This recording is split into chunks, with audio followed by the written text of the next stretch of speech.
Atos dos Apóstolos capítulo 9. Enquanto isso, Saulo não parava de ameaçar de morte os seguidores do Senhor Jesus. Ele foi falar com o grande sacerdote e pediu cartas de apresentação para as sinagogas da cidade de Damasco. Com esses documentos Saulo poderia prender e levar para Jerusalém os seguidores do caminho do Senhor que moravam ali, tanto os homens como as mulheres. Mas na estrada de Damasco, quando Saulo já estava perto daquela cidade, de repente, uma luz que vinha do céu brilhou em volta dele. Ele caiu no chão e ouviu uma voz que dizia: Saulo, Saulo, por que você me persegue? Quem é o Senhor? Perguntou ele. A voz respondeu: Eu sou Jesus, aquele que você persegue. Mas levante-se, entre na cidade, e ali dirão a você o que deve fazer. Os homens que estavam viajando com Saulo ficaram parados sem poder dizer nada.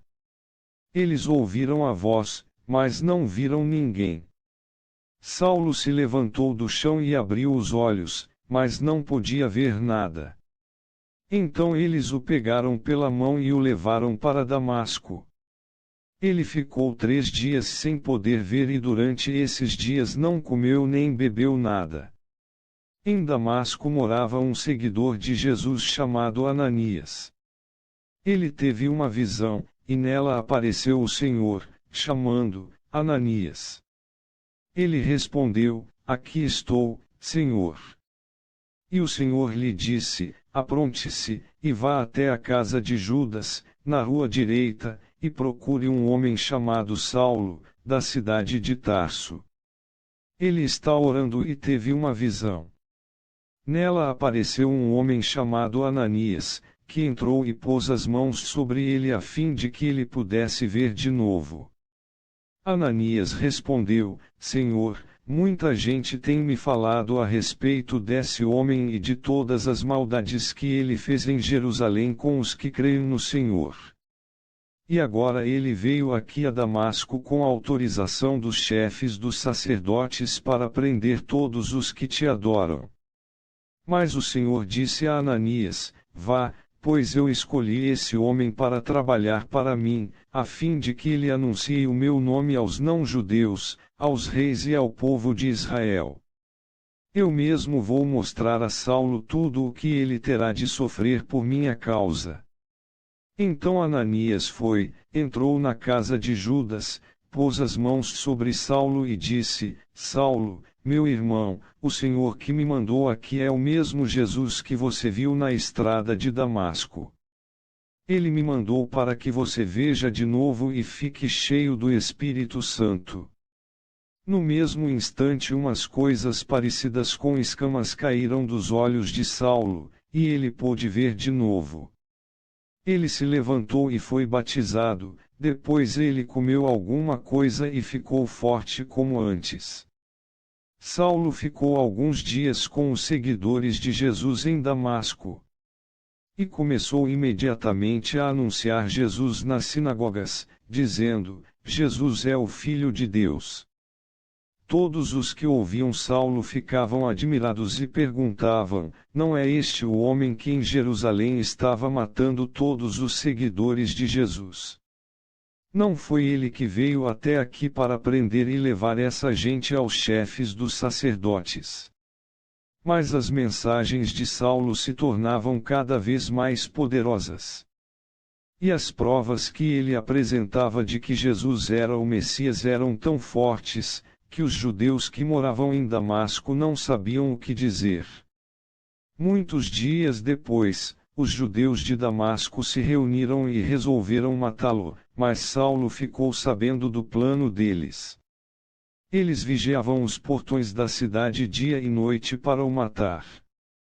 Mas certa noite os seguidores de Saulo o puseram dentro de um cesto e o desceram por uma abertura que havia na muralha da cidade. Saulo foi para Jerusalém e tentou juntar-se aos seguidores de Jesus. Porém todos tinham medo dele porque não acreditavam que ele também era seguidor de Jesus. Então Barnabé veio ajudá-lo e o apresentou aos apóstolos. E lhes contou como Saulo tinha visto o Senhor no caminho e como o Senhor havia falado com ele. Barnabé também contou como, em Damasco, Saulo, pelo poder do nome de Jesus, havia anunciado corajosamente o Evangelho. Depois disso Saulo ficou com eles, andando por toda parte em Jerusalém, e, pelo poder do nome do Senhor, ele anunciava corajosamente o Evangelho.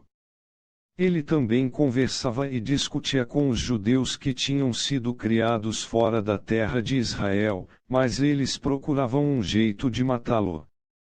Quando os irmãos souberam disso, levaram Saulo até a cidade de Cesareia e depois o mandaram para a cidade de Tarso.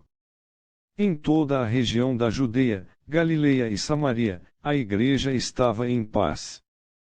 Ela ficava cada vez mais forte, crescia em número de pessoas com a ajuda do Espírito Santo e mostrava grande respeito pelo Senhor Jesus.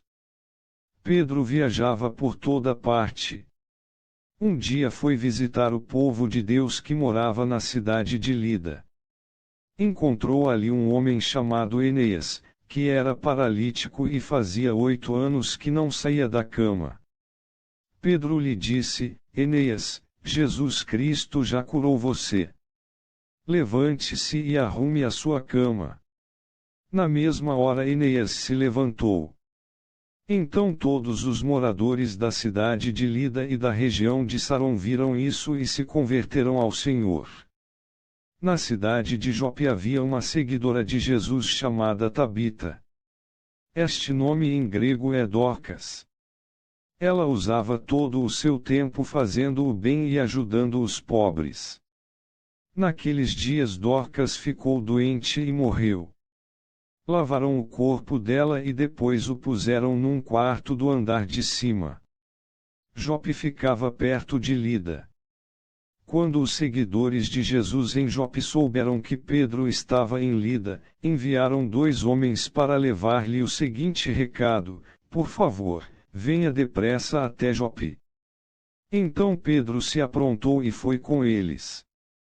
Quando chegou lá, eles o levaram para o quarto de cima.